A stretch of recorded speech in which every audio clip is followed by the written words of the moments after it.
What's up, guys? This is Rain City MMA, your boy Bryson with Joey. So, there was some big announcement. We don't like to get into politics. We're not going to say you love him, you hate him. We don't care. But Donald Trump did announce that a White House UFC card might be next 4th of July, which is on a Saturday, and it's the 250th year anniversary of 4th of July for America.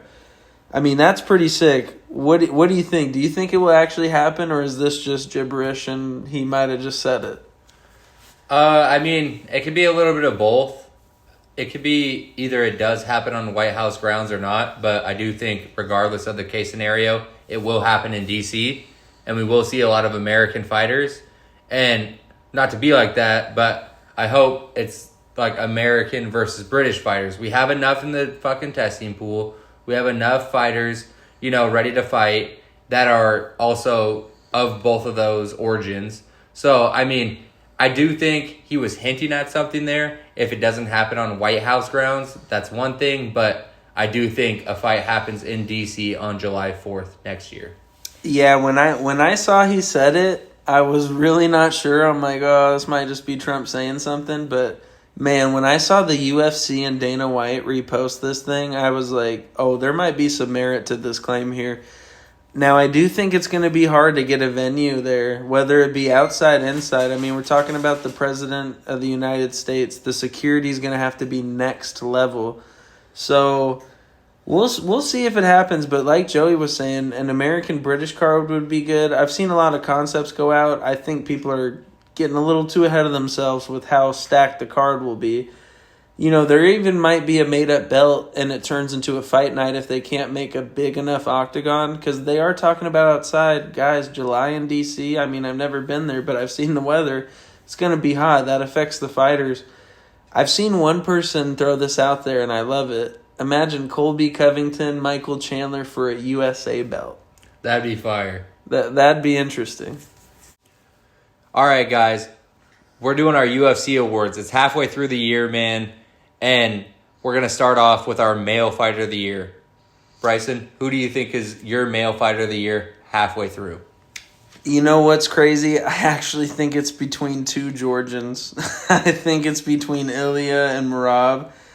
I think it's a close one. You got Ilya beating Charles, becoming double champ, something we've only, like I said, we've seen 9 times, but sheesh. A 10th time, it sounds like a lot, but it's really hard. It's a special group of people, but I think I got to go Merab. Merab winning as a plus 245, plus 235 underdog against Umar, someone undefeated in the Nurmagomedov family. You got Habib and Islam in his quarter, Javier Mendez. I think we got to... I'm going Merab. I think it's really close, but he impressed me, and then he finishes O'Malley. Come on. What do you think? Yeah, I think I'm also going Merab. They say O'Malley's the best striker. O'Malley's going to KO everyone.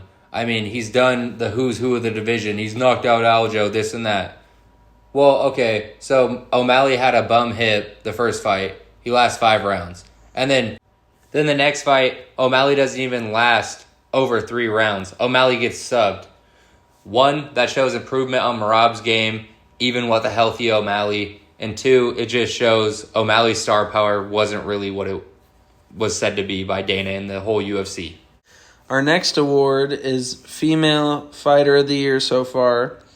And I'm going Shevchenko. I thought her performance against Manon was so good. She was also the underdog. People keep sleeping on Shevchenko, but man, to me, I got her above Nunes. Yeah, I said it. Nunes beat her. That split was BS, but I think Shevchenko has been phenomenal, and she looked so good against Manon, who most people thought she was going to beat. I think it's between her and Kayla. It's a close one. I'm leaning Shevchenko. What do you think? Female fighter. I love Shevchenko. I've bet on Shevchenko. She's a beast. She always has been, even against Nunes. But I do have to go with Kayla on this. Kayla is bringing back the old school women's MMA, I believe, man. I've watched her. I forget who she was fighting, man, but she walked up, 1-2 jab, hit her with a leg kick, and dropped her to a knee. I'm like, oh my God, this girl's power is serious. She is the female Brock Lesnar, and I'm so excited to see what she can do. She is my female fighter of the year and probably my favorite female fighter aside from Shevchenko and Nunez are my top three. Yeah, it was a close one, guys. If you're not picking these two, I don't know what you're talking about. But Kayla has had a phenomenal year, dominated Pena. That's the case for her over Shevchenko is the dominance, and we'll probably see more of that later this year. Next, we got halfway through the year, the fight of the year. We got some good contenders here. Tulio Gore. You got Van Royval, Sadiq Mota, even Cody Steele and Rong Zhu. Don't forget about that scrap in Australia. That was a good one. But who do you got, Joey? I'd love to say Gore because they left it all out there. All these different fights I pick for a different reason. But with the numbers and the stats background I have and what I've seen, I got to give Van and Royval that fight of the year, man. Over 150 significant strikes each end, and only a 3-round fight. Imagine if that was a 5-round fight, brother. We're talking 350, 400 strikes, significant strikes, not just any strikes. And that fight was so crazy to watch. I've seen so many posts about it, and as soon as Van knocks him down in the last round, everybody, even if they rooted for Royval, were off their seats. It was fight of the year. You can't say it wasn't. That or Sadikov, I have to give top 2, but Van gets it.